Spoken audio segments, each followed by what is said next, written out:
You can group data in almost an ad hoc kind of way when working with pivot table data. This particular pivot table is showing items sold by region and by product. And someone has asked us how well we've done in the East. Well, we don't really have an East here. We've got a Northeast, we got a Southeast. Let's put those two fields together. I'm going to click just this cell D4 right here that has Southeast.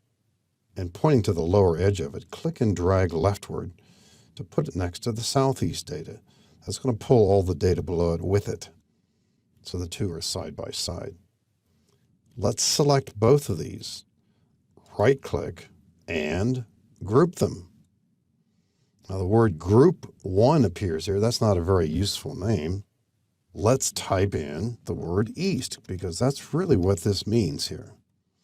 The minus in front of it means we can collapse this view. Now, looking ahead here, we've got a 2807 and a 1243. That's about 4050. So let's click the minus, and that's what we see. We are now seeing a total for the East right here in the breakout. For West, we still have Northwest and Southwest. Let's select those two cells right here, right-click and group. And replacing the word group 2, just click it, type right over it, put in the word West. And now zooming in a little bit here, we can collapse the West. We've collapsed the East. We now see our East-West breakout. If we need the other detail, we'll click the plus.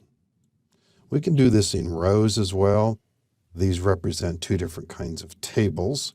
So how about selecting those two? Right-click and group. Instead of group 1, call those tables. Maybe the next two items, they represent living room furniture, so we might want to group those too. I'll just type L period R period furniture. And we could collapse those two. I think you can imagine other situations where this could come into play as well. And sometimes you'll move the fields around as you did in this example. Let me press Control Z a few times to bring out another feature of Excel that you're going to be interested in at different times, depending upon the table. So we're going to do some ungrouping here as I press Control Z. Sometimes we're looking at the data and a number jumps out at us. That's kind of low, that one's kind of high.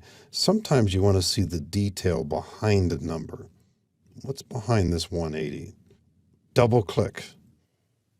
Suddenly we're on a new sheet. This feature is called Drill Down. This represents the 180 sales items. If we click this column entry right here, we'll see it at the bottom of the screen, the total 180. Here are the 180 items. Anytime within a pivot table, if you double click any of the values in the values area, it's as if you're saying, go back to the source data, grab up those 524 records that reflect that 524 total there. Think of it as a snapshot in time.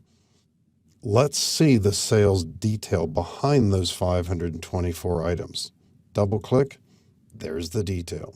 It puts the information on a new sheet. The total here, 524. If you are going to be doing that more than a few times, you better start labeling these sheets. And also remember that they are accurate at the moment that you make the entry, but what happens if you make changes to your source data, you refresh your pivot table, possibly these are no longer up to date. So I think many people might use these as a temporary look at the data and then eventually just get rid of these.